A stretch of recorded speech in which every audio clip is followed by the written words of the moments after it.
So we're going to use kinesiotaping for the hamstring. So what we're going to try and do is see if we can increase the activation of the muscle. There's loads of different ways of doing kinesiotaping. You can use it to activate the muscle, or you can use it to deactivate the muscle, or you can use it for lymph drainage. So there's quite a few uses of kinesiotaping, but for this purposes I'm going to show you is going to be how to activate the muscle. So we have three pieces of kinesiotape that have been measured up, and the hamstrings attach at the ischial tuberosity, and down the biceps fem comes down into the lateral, the fibular head, and the semimembranosus and semitendinosus attaches onto the inside of the tibia. So what we're going to do is get three pieces. You cut the tape so that there's no sharp corners to it, because clothing can quite easily ruffle it, and then what ends up happening is the tape then rolls and you lose the effect. We need a base, which is where we're going to fix from the attachment here. So this is going to have no tension on it, and then we're going to put some tension on down into here.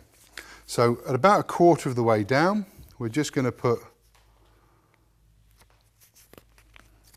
and bend and fold over the tape so that we've got about a quarter of it over like so, and like so. And you can tear the back of it.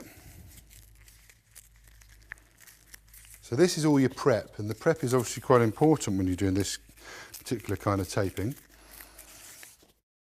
So we've torn across there, and the tape is now ready to use. If you take the backing off, you can see there's kind of a real wavy element to the taping, and that, as I say, becomes useful if depending on the type or the reason you're using for myofascial taping. So I'm now going to start to apply this. So I'm going to take this over. You've got to get the muscle in a stretched position. Okay, so we've got the flexion at the hip. We're going from the ischial tuberosity, and what we're going to do first of all is I'm going to do biceps, which goes down the outside. So I'm going to go from the attachment up there. That's just laid onto the skin. I'm now going to start to peel this here. As I just take it off. Yeah, okay. So now I'm going to go down towards the attachment of the muscle is down here. I'm putting on about 50% stretch. All the way down, 50% stretch until I get to there. The next stage is you have to activate the glue. There's glue on the inside of it, and what you're trying to do, you have to heat it. So you rub the muscle to activate the glue.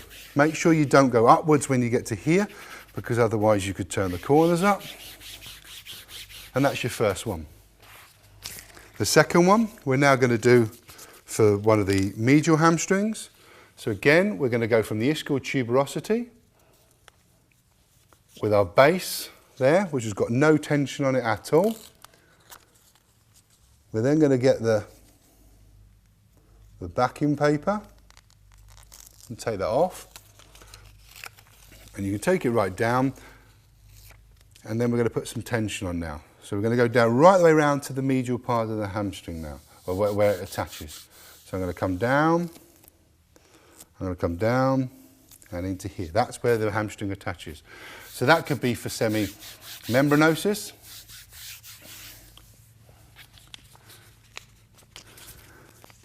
And then the final one for semitendinosus, right next door.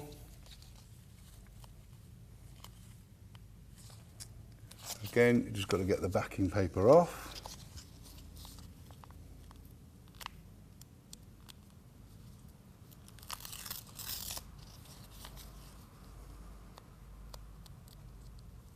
Okay. Again, the second hamstring is coming down the inside, so we're putting some stretch on it, like so. And then, like before, we have to activate the glue. So we're rubbing the glue. Now you have to make sure that the skin is dry, that it hasn't had any oil on it or any creams on it, otherwise it's difficult to stick. And the whole idea of myofascial taping is that the tape obviously sticks to the skin. So that's quite important. And there you have your hamstring myofascial taping.